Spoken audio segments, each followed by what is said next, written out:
Hello student. पिछली video में हम बहुपद के 2b के 12वें क्वेश्चन तक पहुंचे थे। आज उसके आगे देखेंगे 13वें क्वेश्चन से। हमने कहा था कि जो चीज समझ में न आए आपको वह कमेंट करके हमसे पूछ सकते हैं, दोबारा से बता देंगे। तो जो समझ में न आए उसको कमेंट करके पूछिए। 13वां क्वेश्चन देखिए। 13वां बहुपद एक्स स्क्वायर धन 1/6 एक्स ऋण 2।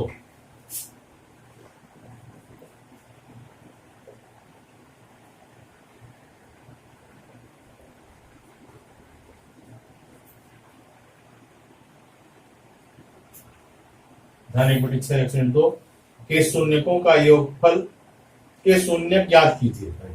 के शून्यक ज्ञात कीजिए तथा इस बहुपद के गुणांकों और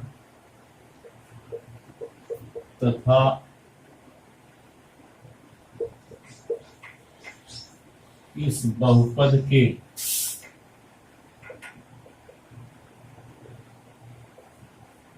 गुणांकों और शून्यकों के बीच के संबंध का सत्यापन कीजिए।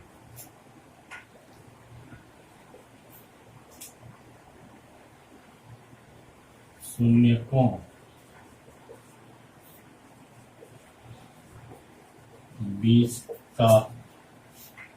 बीच के संबंधों का सत्यापन कीजिए। संबंधों सत्यापन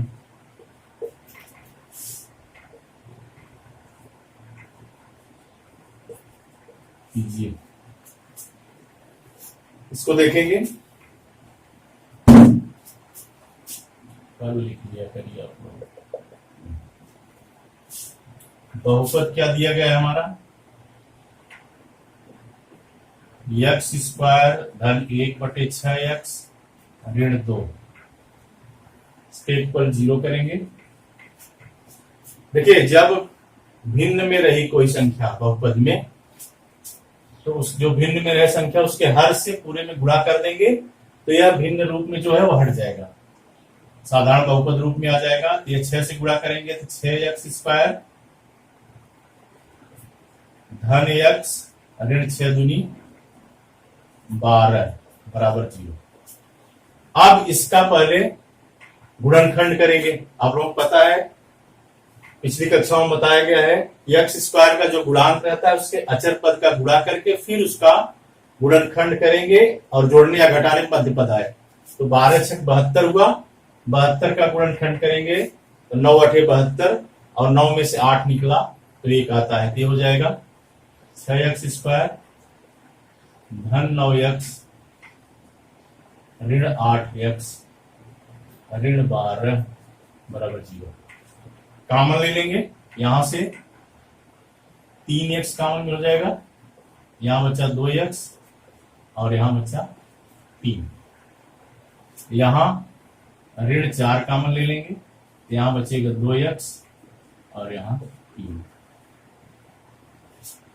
2x धन 3 दोनों कॉमन है, 2x धन 3 दूसरे में हो जाएगा 3x ऋण 4 इक्वल टू 0।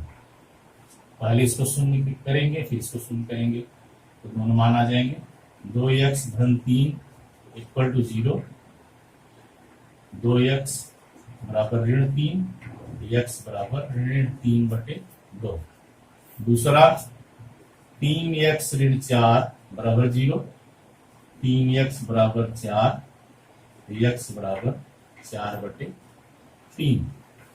यह दोनों शून्यक हो गए, शून्यकों के मान। अब कहता है गुणांकों तथा शून्यकों के बीच संबंधों की को सत्यापन कीजिए। संबंधों का सत्यापन कीजिए। तो यहां से हम देखेंगे a की वैल्यू क्या है, मतलब एक्स स्क्वायर धन 1/6 एक्स ऋण 2 मूल समीकरण जो है बहुपद का उससे तुलना करेंगे। एक्स स्क्वायर धन बी एक्स धन सी इक्वल 0 से तुलना करने पर ए की वैल्यू क्या आई यहां हमारी 1, बी की वैल्यू क्या आई 1/6 एंड सी की वैल्यू -2। अब यहां मूलों के योगफल और मूलों के गुणनफल का सत्यापन करेंगे। मूलों का योगफल, इसकी वैल्यू क्या हो जाएगी अल्फा, या तो डायरेक्ट लिख दीजिए मूलों का योगफल बराबर -b/a। दोनों जोड़ देंगे मूलों का योगफल कितना 4/3 धन ऋण 3/2।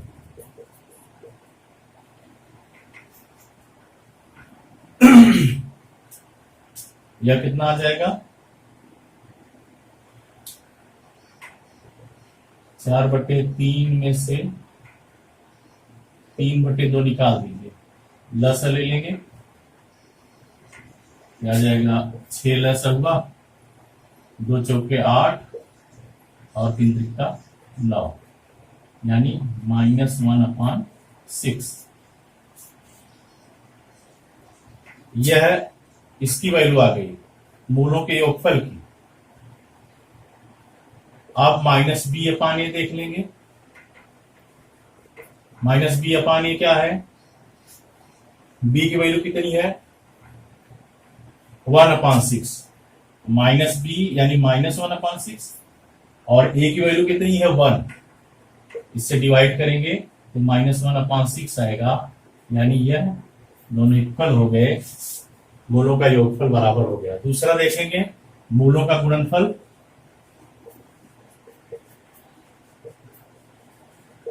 मूलों का गुणनफल क्या है 4/3 गुणे ऋण 3/2। कितना हो गया यह, ऊपर का ऊपर गुणा, या तो कट कर दीजिए, 2 दूनी 4 हुआ, 3 से 3 कट हो जाएगा, और यह 2 दूनी 4 यानी ऋण 2 आया। यह 3 इससे कट हुआ और यहां 2 और माइनस लगा है -2। अब सूत्र में क्या है मूलों का योगफल c/a, इसके इक्वल करेंगे, देखेंगे दोनों बराबर आ रहा है कि नहीं। c की वैल्यू कितनी है -2 और a की वैल्यू कितनी है 1, यह -2 आ गया, यह भी दोनों बराबर होंगे। यह हुआ सत्यापित करना, यानी पहले इसका गुणनखंड किया गया।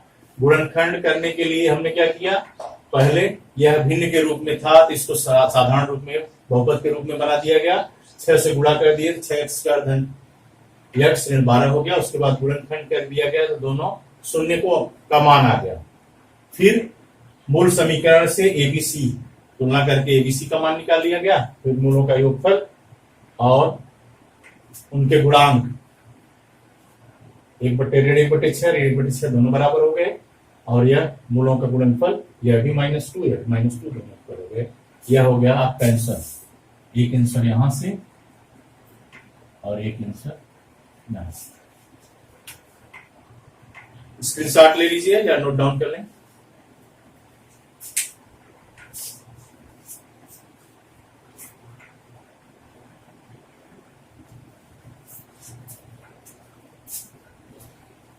अगला देखते हैं 14वां क्वेश्चन।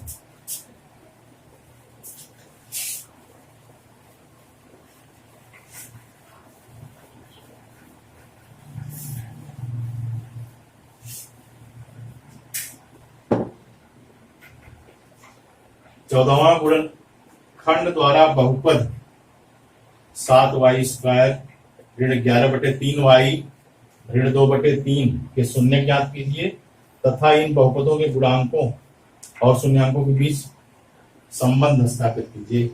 13वें की तरह ही है, देख लीजिए, थोड़ा सा अंतर होगा। बहुपद गुणनखंड द्वारा बहुपद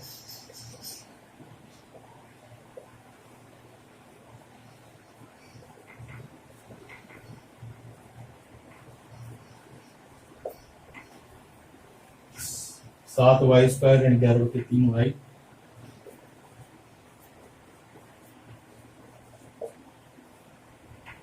ऋण 2/3 के समान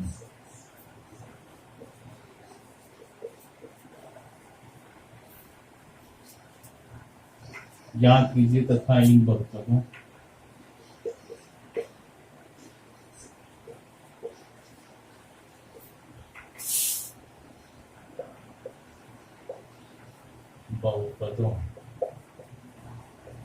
के गुणांकों और शून्यांकों के बीच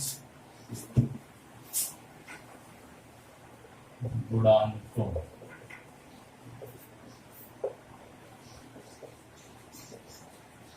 शून्यांकों के बीच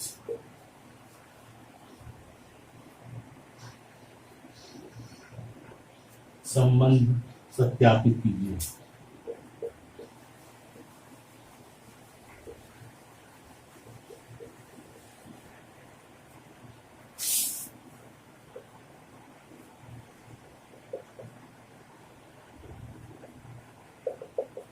इसको देखेंगे, हमारा क्या बहुपद दिया गया है, 7y स्क्वायर ऋण 11/3y ऋण 2/3 इक्वल टू 0। हमने कहा था भिन्न के रूप में जो है उसको साधारण बहुपद के रूप में बदल लेंगे। यहाँ हर में क्या है, 3 दोनों में, 3 से पूरे में गुणा हो जाएगा। ये हो गया 7 × 21y स्क्वायर ऋण 11y ऋण 2 = 0। अब द्विघात दूसरी घात जो है यानी पहला पद उसके गुणांक जिसको हम एक का मान कहते हैं उससे अचर पद में गुणा करेंगे। 21 दूनी 42 हुआ, 42 का गुणनखंड करने पर जो 11 है 14 × 42 ये हो जाएगा 21y स्क्वायर ऋण 14y धन 3y ऋण 2 = 0। 14 में से 3 निकला 11, कॉमन ले लेंगे इसको। 11y स्क्वायर और ऋण 14 में 7y कॉमन है, यहां बचा 3y और यहां बचा 2। इसमें सेम वही संख्या है तो 1 कॉमन हो जाएगा, 3y ऋण 2 = 0। 3y ऋण 2 एक कोष्टक हो गया, दूसरे में हो गया 7y धन 1 = 0। एक बार इसको शून्य करेंगे, 3y = 2 y = 2/3। यहाँ 7y धन 1 = 0 तो 7y = -1 y = -1/7। यह दोनों शून्यक आ गए। अब इनके गुणांकों से शून्यकों के संबंध को सत्यापित करेंगे।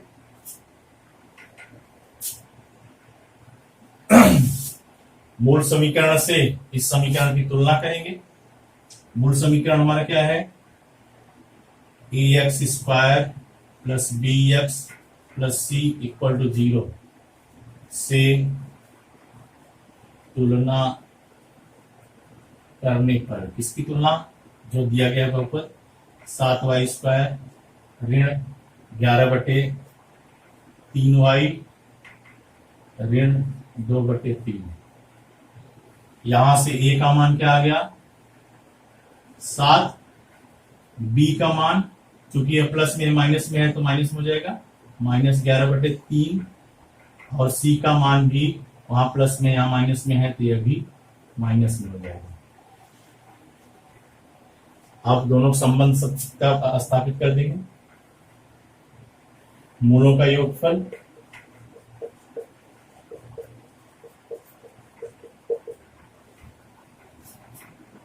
मूलों का योगफल कितना है, दोनों जोड़ देंगे यानी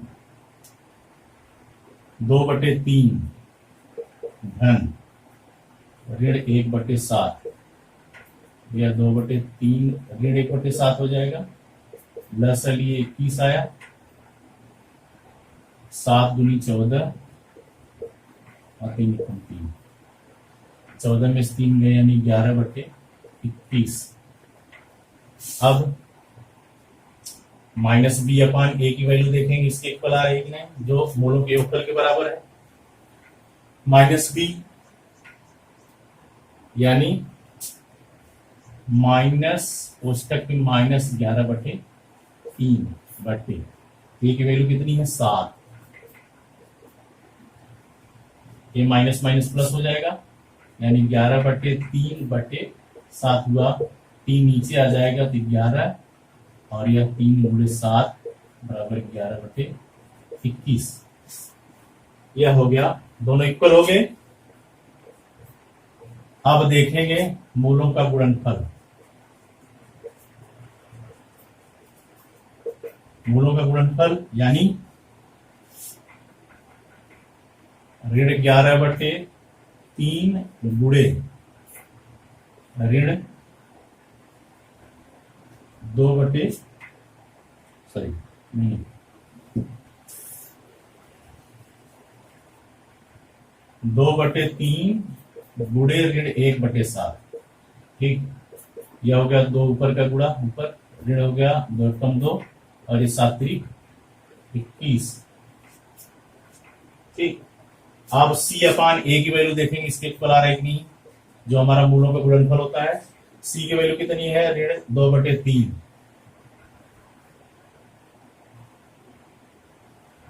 ऋण 2/3 बटे ए की वैल्यू कितनी है 7। 3 नीचे चला आएगा, 2 ऊपर बचेगा तो 3 गुणे 7 बराबर ऋण 2/21। यह भी बराबर हो गया, यह दोनों आप कैंसिल हो गए। नोट डाउन कर लीजिए, इसके साथ ले लें।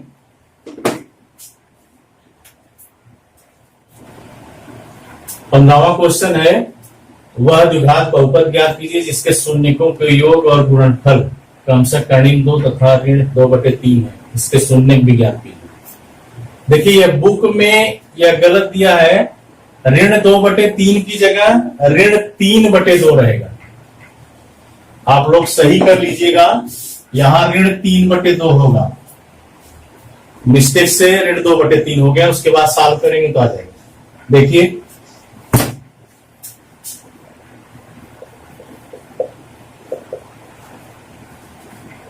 लिखेंगे, माना शून्यक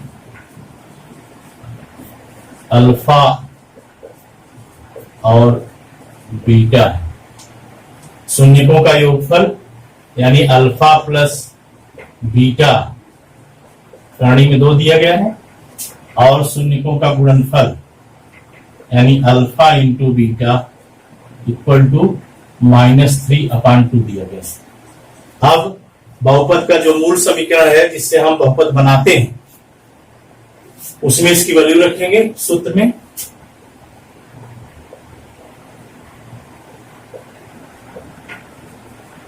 बहुपद का समीकरण है x² ऋण अल्फा धन beta into x plus alpha into beta equal to 0। यहां से हो जाएगा x² अल्फा प्लस बीटा की वैल्यू है करणी में 2, x धन अल्फा इंटू बीटा की वैल्यू है -3/2 इक्वल टू 0। यह हो जाएगा x² करणी में 2x, यह प्लस माइनस माइनस हो जाएगा इक्वल टू 0। अब इसका क्या करेंगे, गुणनखंड करेंगे। चूंकि अचर पद हमारा भिन्न के रूप में है 3/2, तो 2 से पूरे में गुणा करेंगे तो यह साधारण रूप में हो जाएगा। यह हो जाएगा 2x² ऋण 2 करणी में 2x ऋण 3 इक्वल टू 0। अब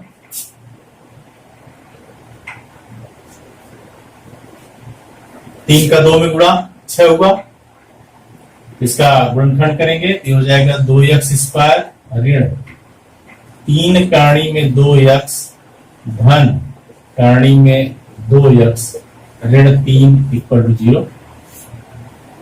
कॉमन ले लेंगे, इन दोनों में कॉमन क्या दिख रहा है, करणी में 2x,